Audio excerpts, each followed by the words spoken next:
How's it going, everybody? Bryan Alvarez here on Wrestling Observer Live. We are here every day, Monday through Friday, noon Pacific, 3 Eastern, Sundays, 3 Pacific, 6 Eastern, Saturday mornings with Jim Valley, 10 a.m. Pacific, 1 Eastern, Sundays with Andrew Zarian.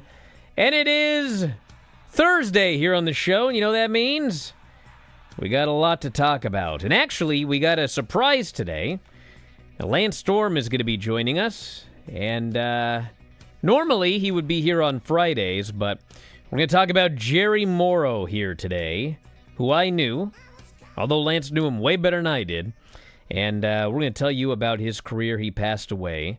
And we also have more information on the passing of Hulk Hogan, including the cause of death and another health issue that never went public about Hulk Hogan.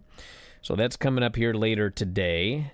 We got updates on the movie that was in the works involving Hogan, which apparently is no longer in the works. And, of course, we got SummerSlam this weekend. Drew McIntyre will be on the show. He managed to make it back home. We've got the full SummerSlam lineup. We got the Dynamite report from Wednesday night, which I'm glad Lance is on the show here today. With the exception of the Christian Cage promo, which may have been the worst promo of Christian's career. One of the worst promos I think I've ever seen on Dynamite. Other than that, the show was awesome. So we'll tell you about that here today and try to figure out what in God's name is going on with the former patriarchy. So a lot to get into. If you want to text us, 425-780-7566. That is 425-780-7566. F4WOnline@gmail.com is the email. You can also follow me, Threads, Instagram, and Cameo at F4WOnline. $10 cameos. At Bryan Alvarez on X and Blue Sky. And plenty more. Back in a moment, everybody. Observer Live.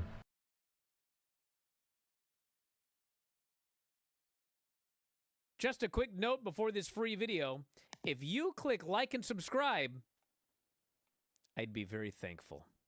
We all went to the AEW Wrestle Dream pay-per-view in the Tacoma Dome. What a dump. They've remodeled in the last 5 years. I don't want to watch a show in the Tacoma Dome. I'm over that part of my life. So this is all about It is all about me. It's my show. Yep. Sick of these crappy dumps. Rico. Yes. Rico Constantino. Mm-hmm. When Rico Constantino showed up on the screen, I almost fainted. If you would have slapped me with a bass, I would have been less surprised. A bass, Yeah. you say? Excuse me? You heard me. Now, you mean the fish Yes. or like a bass, the instrument? No, a bass. Well, he would have said a bass if he meant a bass.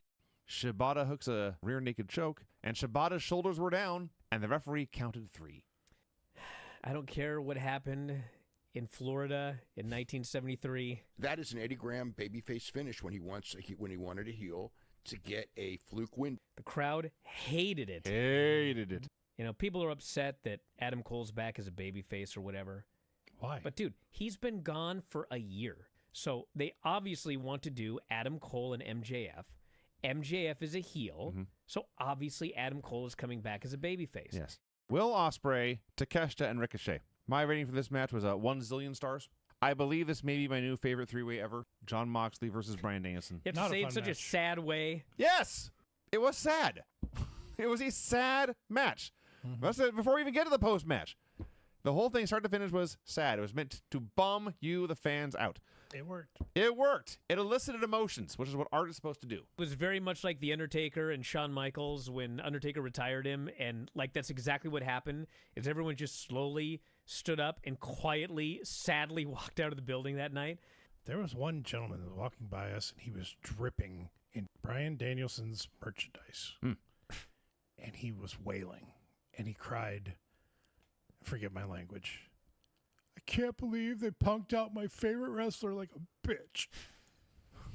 And he was so Wow. upset. And we go into that press conference. All I got to say about Don Callis is, man, I can't help but notice he's got a big mouth when he's got Takeshita right next to him, doesn't he? Mm-hmm. Mm-hmm. That was a scintillating question. And I think maybe after that, we're finally the Bryan and Vinny show might actually just be the Bryan show. That was producer Rob level stuff right there. Need to work on your game a little bit. Okay. Next. Rob's so excited and happy now. He texted me today. So it looks like I'm feuding with Don Callis. Ha ha. That's what he texted me. That's not the way I took it at all. I looked at his wiener, and now he's mad at me. Duh.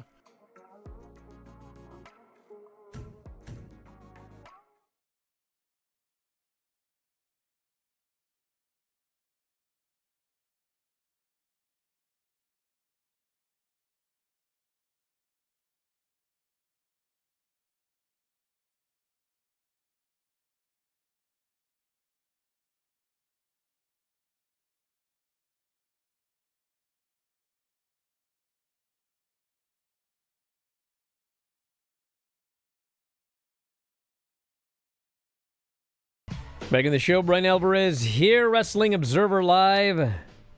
Lance Storm joining us on a rare Thursday here because we want to talk about Jerry Morrow.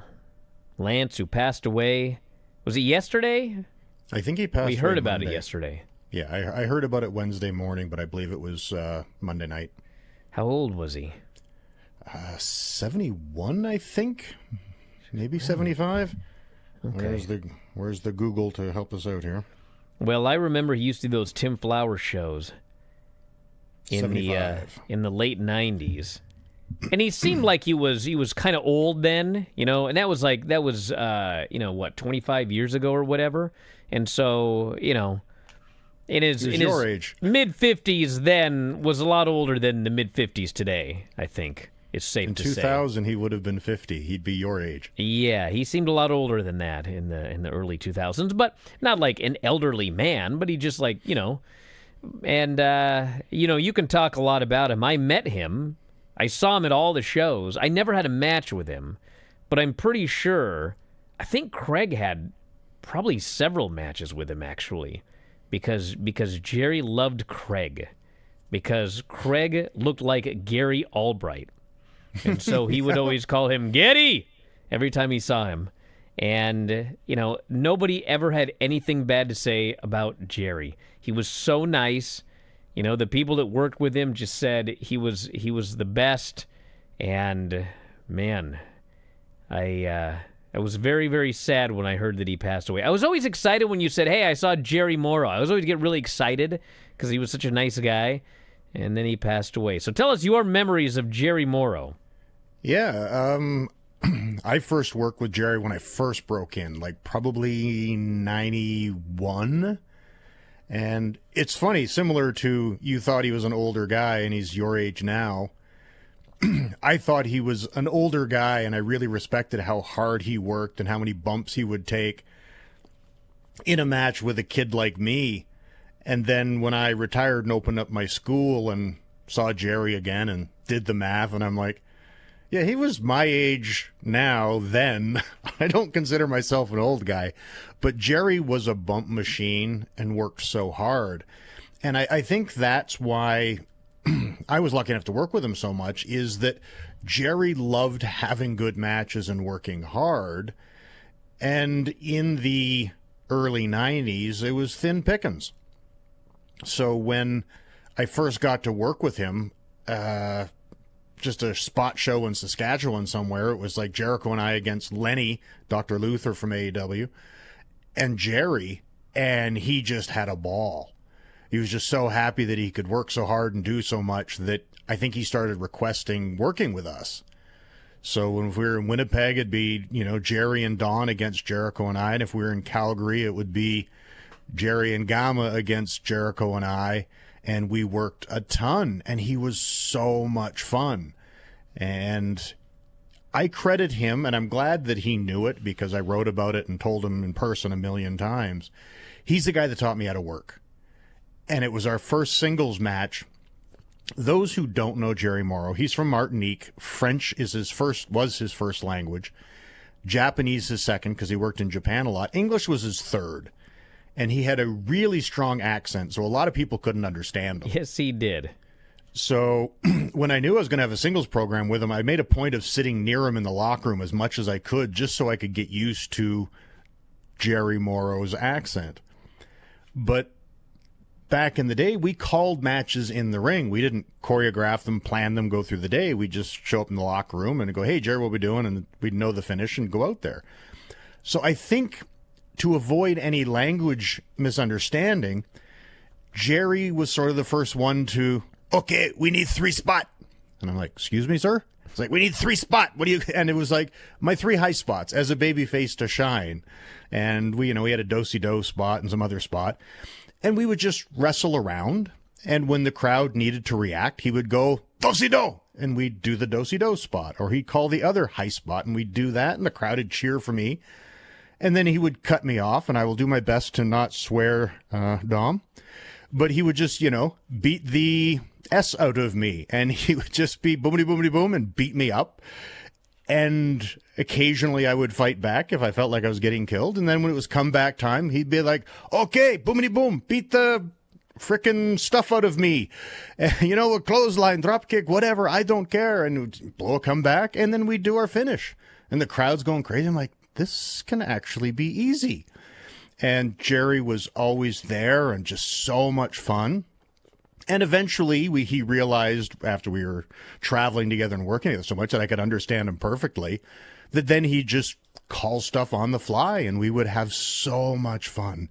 He would tell jokes. He'd pull ribs. We just did stuff during matches that the audience didn't know about, but we had so much fun.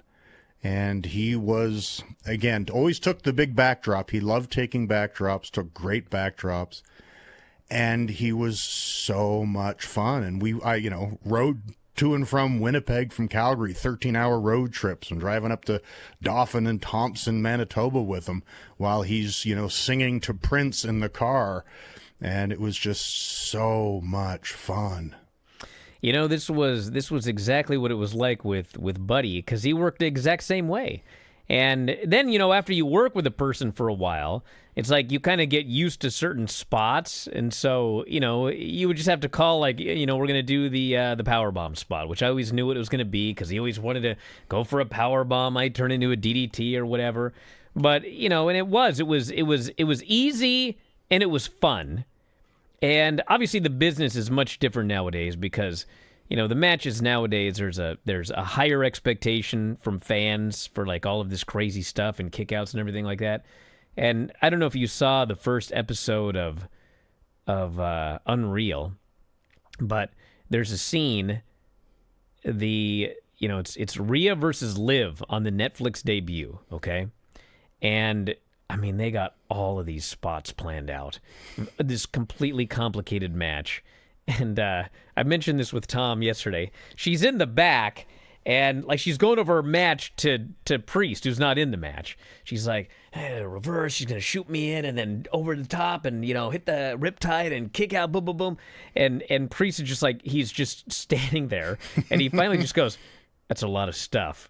And during the show, she's just talking about how I am a head case before the match starts. Like, I'm so nervous and I'm just freaking out. But man, once my music hits, I'm on.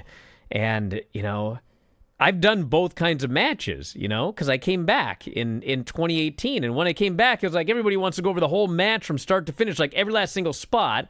And there's very little room for the old improv.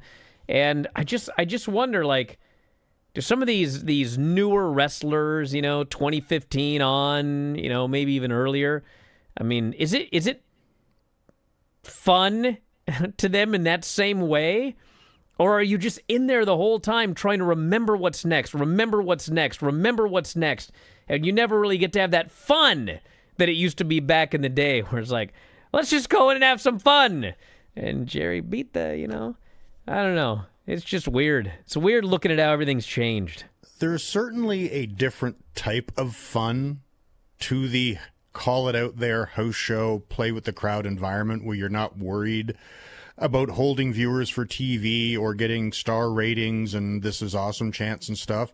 And I got to do so many of those with Jerry because you do the promos on television, then all the matches on the road. And if the crowd was smaller, you had more fun. I remember one match, Jerry rolls out of the ring and he's yelling at people in the crowd and just getting cheap heat at the beginning. I'm like, what's Jerry doing? And he found this giant, like, rectangular kerosene can, like a steel can, and he tucks it in the back of his singlet. Like he's going to smuggle it in and use it as a weapon. I'm like, he's not going to hit me with that damn thing, is he? And he slides in, and I don't know whether he iggyed the ref or just sort of mouthed it as he charged me, but it's like, body slam. And he charges at me, and I scoop him up for a body slam. Oh, my God. Walk him around the ring so everybody sees he has this giant steel can tucked in his back of his singlet, and then slam him on it and crush the can. He rolls out and sells it like crazy, and it's just like... wasn't planned. It was just what you do because, God, we had fun. All right, back in a moment with more, everybody. Observer Live.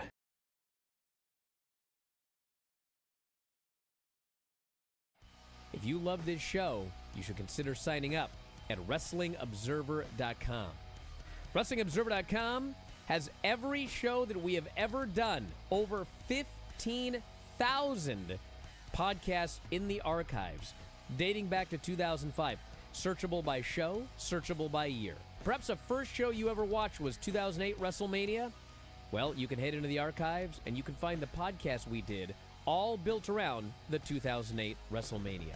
Every major show, whether it be WWE, AEW, we covered it all. 15,000 archived shows at WrestlingObserver.com.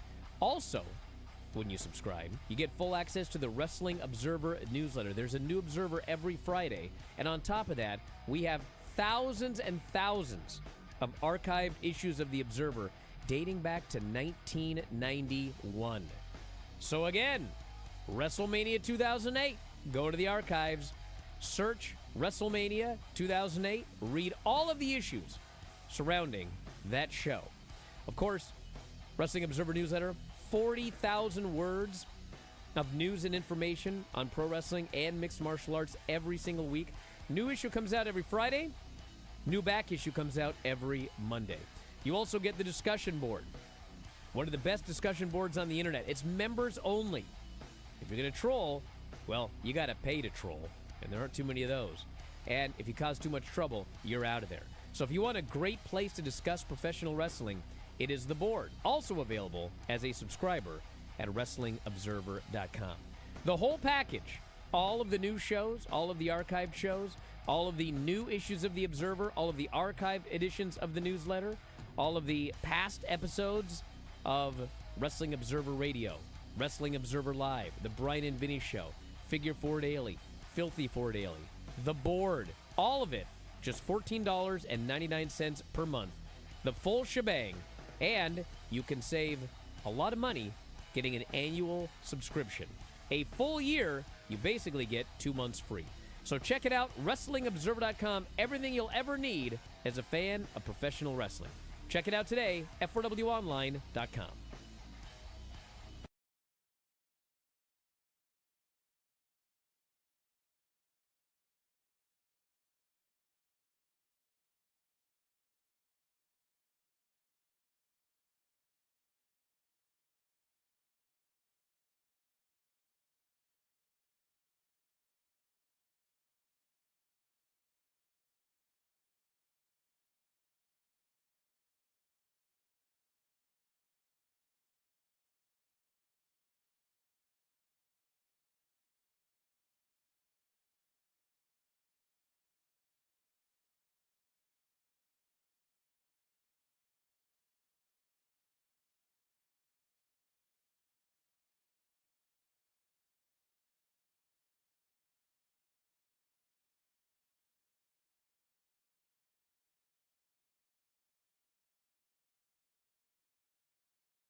Back in the show, Bryan Alvarez here, Wrestling Observer Live, Lance Storm. I'm going to tell some more stories here in a second, but I want to address something someone's asking here about calling it in the ring. He says, would having a lot of call it in the ring matches help green wrestlers, say in NXT, when their whole career is going to be choreograph every spot matches? Absolutely. I'm going to tell you why. Because no matter what, somebody is going to forget something at some point. Okay? And when somebody forgets something, and you can see this when you watch Raw and SmackDown and AEW, when a veteran who can call in the ring, when somebody forgets something, it just keeps going. And most people don't even know it happened, okay? When you watch people who just 95% of all they've ever done is choreograph matches because they started in the performance center and they, didn't grow up fans and they, were gymnasts or whatever, man, somebody forgets a spot and it just grinds to a halt. And everyone freezes and then they just try to do it again. I mean, it's glaringly obvious, when someone forgets something or when something goes wrong. The people that have experience improvising and calling in the ring, they don't have a problem. They can easily get back on track. And the people that don't have that experience, the thing just collapses. But even more than that, the old Les Thatcher quote of the music between the notes, when you don't know what's happening next, you react in a more realistic fashion because you get up and you square up to your opponent and you're on the balls of your feet because you're unsure what's going to happen. Is he going to bail out of the ring? Is he going to charge at me? What is he going to do? Because it hasn't been planned. So those natural reactions of looking like you're in a fight are better as well, because that's one of the things I notice with overly planned matches. You can tell that the spot's over and the person's not thinking about what's next or where the guy's going because it's like, well, we'll wait till the next spot and we'll do that. And you don't have that constant look of, I don't know what my opponent's going to do. I'm going to be ready for anything. And that was a big thing when you called it in the ring. Yet another PG Jerry story? Yeah, and it actually was from, calling it in the ring. But to that end, there's the old expression of get it again. And we would often work a match where we'd always come back to getting Jerry's arm. If he came at me quick, I'd arm drag him. If he came at me slow, I'd grab his arm. If he begged off, then he wasn't coming. And we would always work the arm. And we're on a tour. And then one night, right before he goes out, I'm like, working the arm, Jerry? He's like, no, the head. And he goes to the ring sort of smiling. I'm like, okay. And I went to the ring. And the first time we do a spot, I grab the head, I take him down. And then he starts chewing on my nipple. And it's like it hurts. Like he's pinching me. I'm like, ow, Jerry, smarten up. I'm like trying to keep a straight face as he's chewing on me. And then we do another spot. I take him down the headlock. He started again. I'm like, darn it. Next night, he's like, we're back to the arm. I'm like, oh, thank goodness. Last night of the tour. The arm, Jerry? No, the head. And he laughs and goes to the ring. I run to my bag and get a tube of A535 heat rub. And I coat my chest as thick as I could. My music hits. I go to the ring. First spot, get that headlock, take it down. Jerry latches on and starts chewing, and then he's like, pa, pa, ta, ta, pa, oh, pa. And he's like, oh, you got me, as he's trying to. And I'm laughing as I got him in the headlock. I'm like, that'll teach you, Jerry. That did teach him, I'm sure. He didn't do that spot ever Don't again. mess with that guy again. What was it, Icy? What was that, Ice? No, it's not Icy. A535, similar to Icy Hot. Yeah, what was that stuff? Hot stuff, right? That was before hot stuff was a thing. Oh, my God. Or at least at the indie level, it was before it was a thing. And that guy chewed on your nipple and you had hot stuff on? That would have been his last match. Yeah, no kidding. All right, we'll come back to some more stories after a while, but I got to mention that 1 week after his passing, Hulk Hogan's official cause of death has been disclosed. Heart attack. He had a history of AFib, a condition where your heart does not beat regularly, and the medical records also showed that Hogan had a history of leukemia, which nobody knew. The former WWE superstar also had a history of leukemia, CLL, type of cancer that affects white blood cells called lymphocytes. It does not appear that it was public knowledge that Hogan had ever battled cancer. So that's the update on his passing. Heart attack, AFib, and a history of leukemia. So a lot more than everybody knew. And then also here, a Hogan-related Hollywood project that Ben Affleck and Matt Damon were once planning is no longer in development. It was actually, the movie was going to be called Killing Gawker, Which I gotta say, I did a lot of media that day, and a lot of other people did as well, and we all watched a lot of Hulk Hogan media. It was astounding how few people in the media had any idea about that Hulk Hogan Gawker story. And it's like, it's one thing to not know some random story about Hulk Hogan or whatever, but that was a giant media story, and the media was clueless to it. So anyway, they were putting that together, and Hogan, in fact, was indifferent to it, it says here, though he threatened to sue if the movie went too far in violating his privacy. This was back in 2012. Peter Thiel backed Hogan's lawsuit against Gawker when they published the footage of Hulk Hogan and Bubba the Love Sponge's wife, Heather. And he made a lot of money off of that lawsuit. And that was the end of Gawker. So that's all the latest on Hulk Hogan there. And more as we get it. Drew McIntyre will be on SummerSlam. He had an issue. He was trapped in the UK after a wedding. They wouldn't let him back in due to passport issues. But WWE solved the problem. And he not only was able to leave, but he is actually here. So that match will take place as planned. The full SummerSlam lineup has Raquel and Roxanne versus Charlotte and Alexa, Gunther versus CM Punk, Orton and Jelly Roll versus Drew and Logan, Roman Reigns and Jey Uso versus Braun and Bronson, Tiffany versus Jade, which, by the way, if something goes wrong in that match, you're going to see exactly what we were talking about here on the show today. They will not be calling it on the fly. No, and Sami Zayn versus Karrion Kross. And for night 2, Dominic and AJ, John Cena, Cody Rhodes, Solo and Jacob Fatu, Becky and Lyra, Naomi versus Io and Rhea, and the tag team TLC match. You didn't watch Dynamite, did you? No, I don't get Dynamite. That's right. Well, I'm going to ask every week. So there were two notable things on the show. There were a lot of things that were really good, and there was one thing that was not. My God, that Christian promo, dude. Oh, my God. That was the worst Christian promo I've ever seen. And the other thing I want to talk about is that Moxley match, the Hangman Moxley match. I mean, I don't know this for sure. I haven't been told this from anybody, but just watching that match, that's an example of calling a lot of a match in the ring.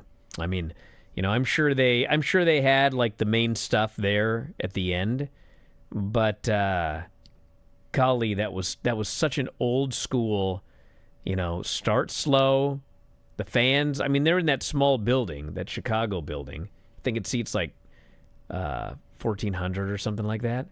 But, the crowd's kind of quiet early because, it's a Moxley match with no gimmicks. They're just wrestling. And, they're doing this match and they kind of do some stuff and it starts to get going and you can see the crowd's like starting to get into it more. And they went like 26 minutes. And, by the time they got to the end, even before they did the ref bump and everything, I mean, these fans are going wild. Like, this was such an old school world title, call a lot of it in the ring style of match. It was so great. And my God, they got that crowd. This crowd is going wild by the end of this match. So it was just a really good match. I know you can't really talk about this Christian promo because you didn't see it, but like, dude, someone mentioned this to me a while ago. You remember that press conference where I like asked a question like he got on me? Do you remember this? Mm-hmm. Yes. And it wasn't just me, like he did it to like everybody else as well. And, every now and then, he would just it was like he would just go silent for a while or something. And then he would make some comment or whatever. And it was a little, I was like, what's going on here? And then, afterwards someone goes, that's what he does when he can't think of anything to say. He'll just go completely silent. And then like, it'll just be awkward. And I mean, the thing about the promo, there were two problems with the Christian promo. One of them was he's supposed to be going babyface because he's going to team with Copeland. He was the most, like, there was nothing babyface about this promo at all. So, like, by the time things done, you're just like, I still hate this guy.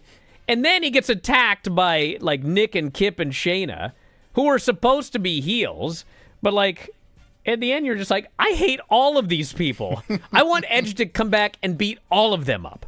Anyway, we'll talk more about this and all the great stuff after the break. Observer Live.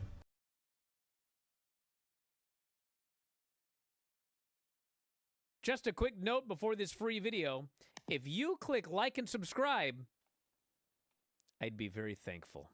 I am going to channel the well-known, infamous roast of Bryan and Lance. Oh my God.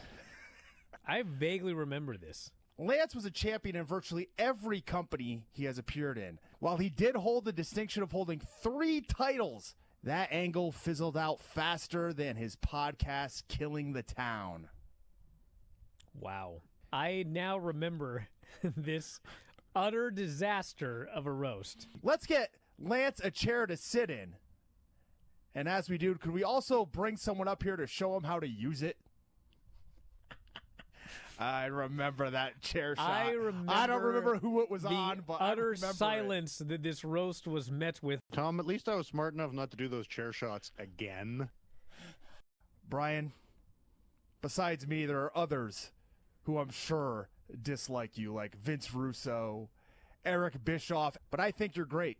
Like a guiding light or a father, which is why I'm not surprised when you screw me every week. The best-selling author of The Death of WCW. He had just completed his new book, for which actually Lance Storm wrote the foreword, which is 3 more than most wrestling fans know. Hideous. Atrocious. It must be hard when you look so young. If I didn't know better, I'd say you had your grandma's jeans. But actually, if the camera panned down, I bet Lance is wearing them. Anyways, let's start the show. Carmelo went for the La Mystica. Andrade went for the Message. It's actually and it not ended- the La Mystica. It starts like a La Mystica, but the La Mystica is actually a submission, and he doesn't land in the submission. He just does the whole slam part and then jumps okay. up. Yeah, the Okay. La Mystica Whoa, is whoa, a whoa. tilt-a-whirl head scissor into a Fujiwara armbar. Into a Fujiwara Yes. armbar. The La Mystica is not the submission. Do not tell me. I didn't say that was a That. submission. I said the La Mystica involves the tilt-a-whirl facebuster into the submission. The whole thing. Why are you so angry? Well, you just Because changed it's what not you what said you and said. lied. Right? Yeah.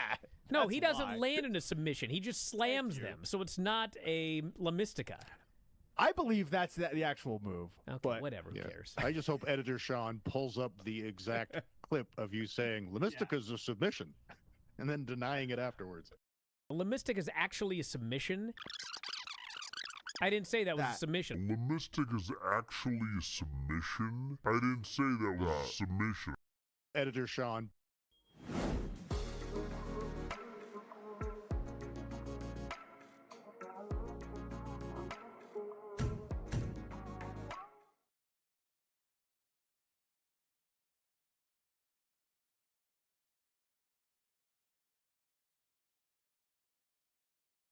Back in the show, Bryan Alvarez here, Wrestling Observer Live. The other thing about this Christian promo, you know, everyone has their own, like, verbal tics that they have. What was that one you used to have? It's one of those things. Oh, I Remember, used to you do that became aware of it, and then you were like trying to prevent it from happening. and I got completely away from it. Yeah, it was Yeah, we thing all I said have on them. the show. Yep. But the thing was, so it started early. Like, he stumbled over a word, and then, you know, because he stumbled over it and he didn't want to make it obvious, he just stops and he turns and he goes, "I'm conducting my business," and the people like start to boo. So it's like, okay. So then he keeps going, and then he stumbles over a word, and he goes, "I'm conducting my business." The fans, they're dead silent. They're not making any noise. And so I feel like, I don't know this obviously, but I feel like after the second time, then he started to get self-conscious about it. Because then it happened again.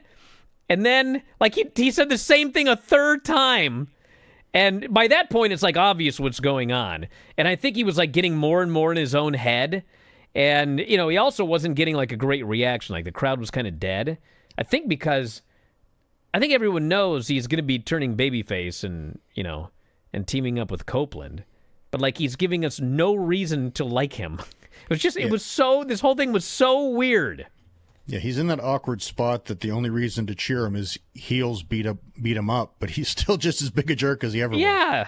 I mean, it would be one thing even on commentary, Copeland kind of didn't help this situation because he did commentary like a week ago, and they asked him about Christian, and he literally said, I don't know why I should dislike Nick and Kip.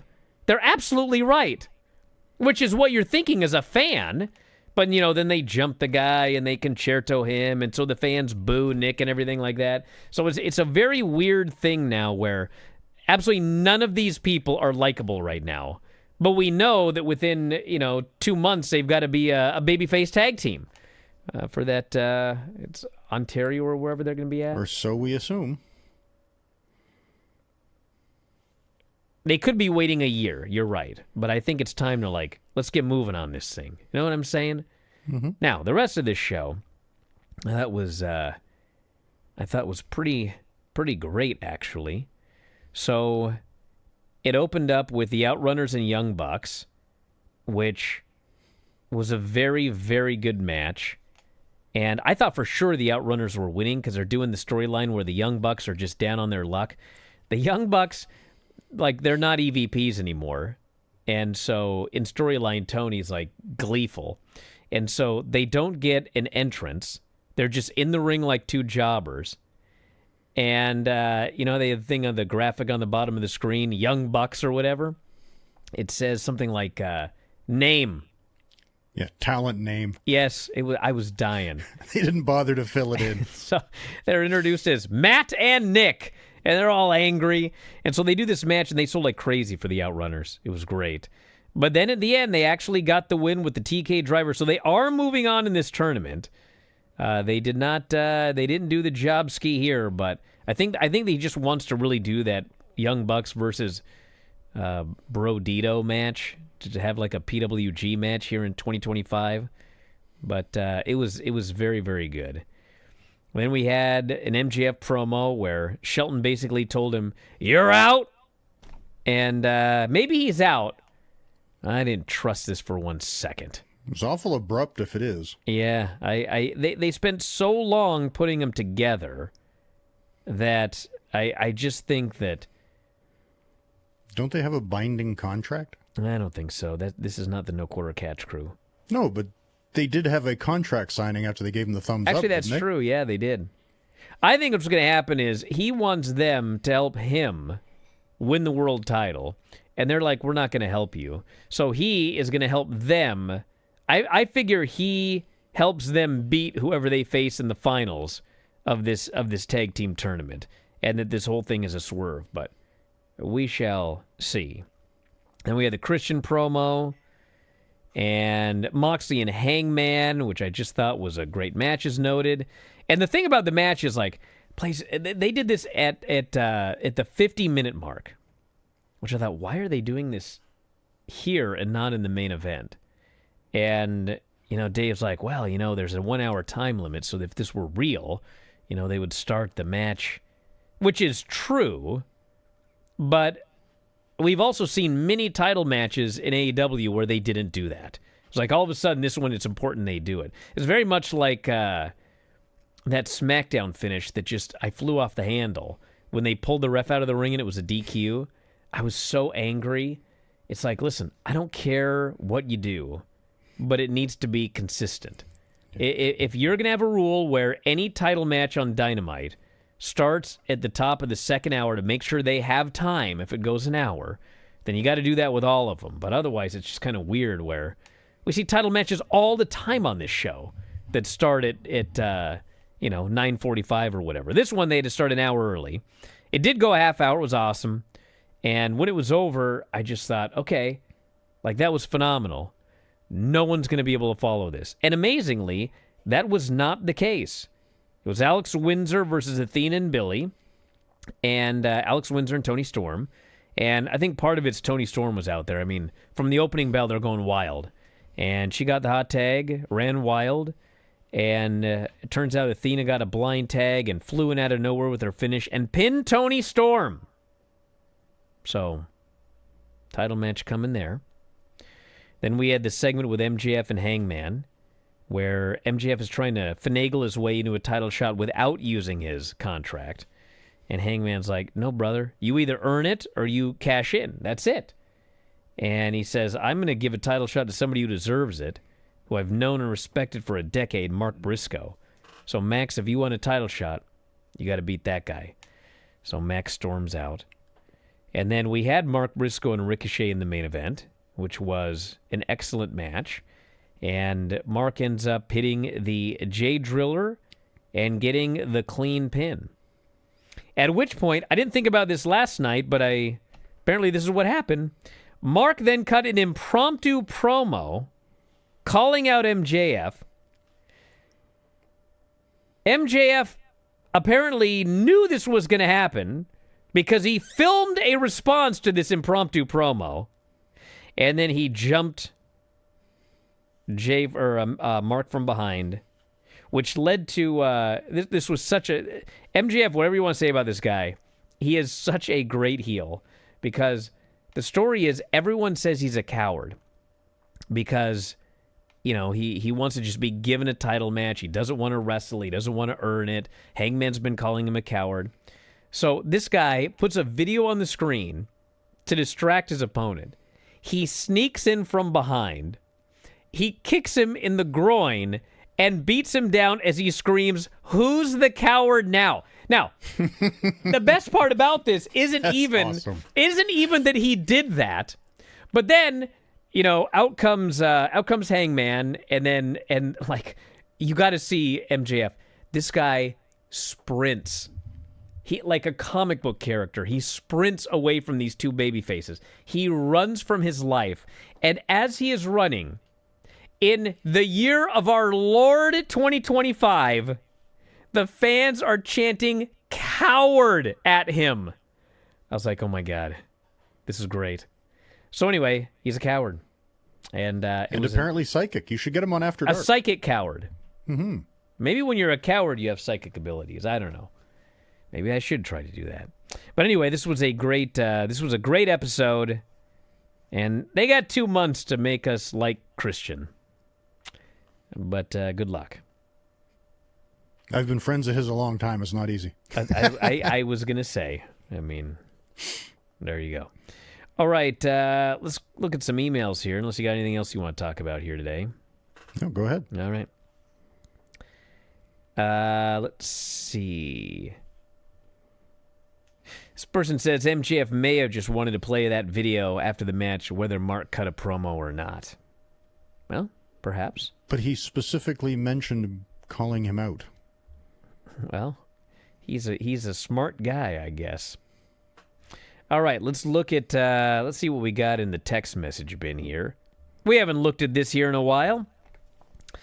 What if MJF helps FTR win and turns on the Hurt Syndicate? Well, listen, I don't know where they're going, but judging from crowd reactions and what MJF is doing and everything, my presumption is that MJF is not, well, he's not turning babyface. And I guess he could do that because Hurt Syndicate, I think, should go babyface. That might happen. I think he either helps them win or he does screw them and they go full babyface. I think those are the two options. So, yes, you could do that. He may try to help to get himself back in and have it backfire and cost them, and then that would not be good for him. This person thinks Christian did a good job and was playing it shaken. And no, he wasn't, because he tripped over his lines legitimately and kept having to throw out this line to the crowd, even though the crowd was not making this. This was Christian. Although Christian, And here's the other thing. He does this all the time. If you watch Christian promos, at least once in every promo, he trips over a line, and then he just tries to distract you from that by yelling at the crowd. It happens in even when he's not trying to play shaken and unsure. he was the best on house shows. He would, when the crowd would heckle him, he would run to the corner to climb up on the turnbuckle and trip, get tangled up, and take a bump. And he did it so well, there were guys that would laugh and make fun of him. It's like, you fell. And he just looked at him going, that's the spot, you dum-dum. But he was great at it. Let's see. Person says, it's Hubs from Arizona. You and Tom may remember my history in reality television, including The Ultimate Fighter. We can debate our opinions about WWE's booking, how effective Triple H and Pritchard and Hayes are respectively, or even how authentic or not the talent are being on camera. But I think it's a pretty darn good piece of documentary filmmaking. Tell some good stories about Punk, Chelsea, and others achieving their dreams. Overall, I believe it's worthwhile. I said that. I like it. It's not what they're advertising, okay? But for what it is, I like a lot about it. And I like mostly what you're talking about, which is the personality profiles of the people. I question the stories they're telling. You know, we talked yesterday. They had that proposed lineup on the screen for WrestleMania, and, you know, I've had people say, you know, that's one of the things, don't be a mark, dude. I mean, they ain't putting Asuka on the lineup for WrestleMania when they have no idea when she's going to be back, and she's scheduled to be gone for a long time. I mean, there's a story they're telling about, this was the lineup, these were the changes, this is why we did it. We did it because of you fans. I mean, that's essentially, I think, what's happening here. Where does this show air? It's on Netflix. Oh, okay. Yeah. So we'll never know whether it actually gets viewers or not. Well, it's the weird Netflix thing. I mean, they'll say how many viewers the show got and where it ranked, but, you know, we'll never really know. We won't know because, like, the Raw numbers, I mean, the big thing, whenever Dave starts getting into the Raw numbers, you know, it's like they have a formula which is clearly different from his formula. And I think it's based on when you watch it, you know, because when you watch it live, you're going to be watching 2 hours and 36 minutes. When you watch it on delay, they are going to chop it down. They're going to take out all the commercials. So, you know, time spent watching divided by... It's weird. It's not a good formula. But they will tell you if it's regularly, like, in the top 5. Back in a moment, Observer Live.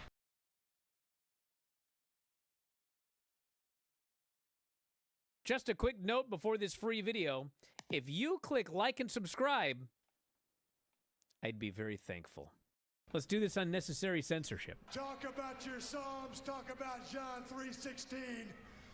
Austin 3:16 says I just your ass. That was terrible. Horrible. They weren't the Hart Foundation. They weren't the British Bulldogs, okay? They're two geeks.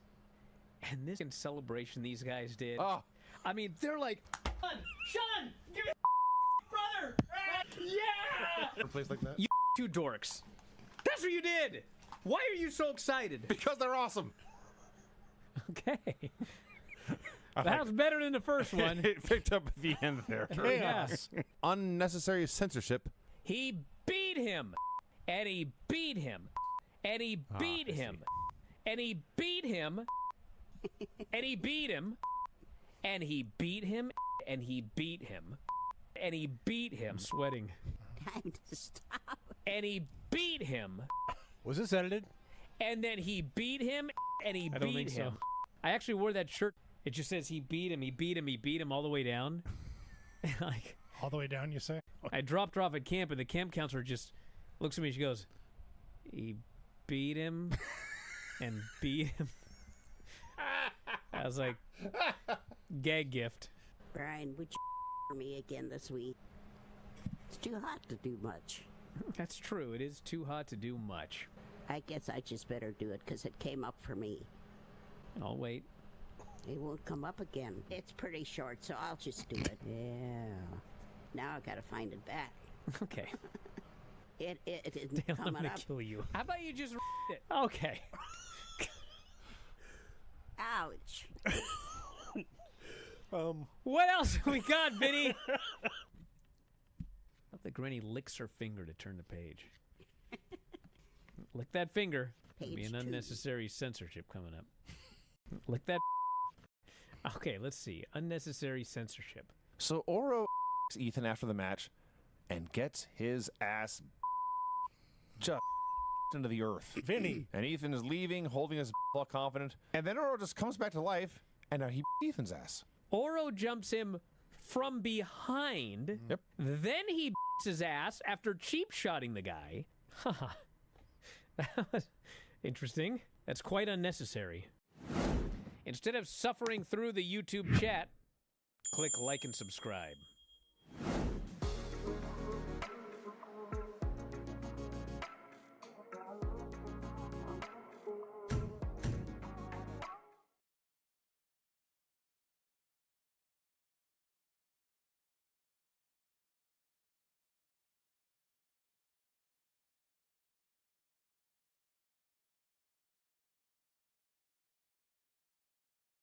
Back here on the show, Bryan Alvarez here, Wrestling Observer Live, Lance Storm. Lance, what do we got tonight on Impact? Or should I read the card? You can read the card, but it's 8 p.m. tonight, Sportsnet 360 in Canada, Access TV in the States, as well as TNA+. Well, tonight we have JC Jane defending the Knockouts title, just one belt, against Masha Slamovich. Leon Slater will defend the X Division title against Cedric Alexander and Jason Hotch in a three-way. Nemeth versus Rascals. The System, JDC, Brian Myers, and Eddie Edwards versus Trick Williams, AJ Francis and KC Navarro. And Jody Threat and Ariana Grace versus Indy Hartwell and Danny Luna. Is this live or... No, it's not live, right? No, it was recorded. I guess you won't tell me which matches you got. No, I will not. Golly. Yeah, no Moose, so Moose got hurt at the pay-per-view. Are you sure you read that right? Because Moose is in the Sixman. Oh, he is? Yes. The Sixman? Mm-hmm. It says here, JDC, Brian Myers, and Eddie Edwards versus Trick Williams, AJ, and Casey Navarro. Well, perhaps there's a promo on the show that alters that, but Moose is in action tonight. Yeah, apparently he hurt himself when he did that. He got thrown off the apron, and he hit the ground, and he bounced. He took a Rana off the apron and landed on his buttocks. I remember watching that, and that dude bounced, and I thought for sure he was hurt. And then he got up and just kept working like nothing had happened. Then it turns out he actually was hurt. He was hurting, yes. He wasn't injured, but he was hurting. It's a tough guy, dude. Yes. And a great worker. All right, we got to go, everybody. Thanks, Lance. We'll see you tomorrow for Fun Friday. Yes, sir. All right. We'll talk to you next time, everybody. Brian and Vinny tonight, AEW NXT. Only for subscribers. We'll talk to you again after a while.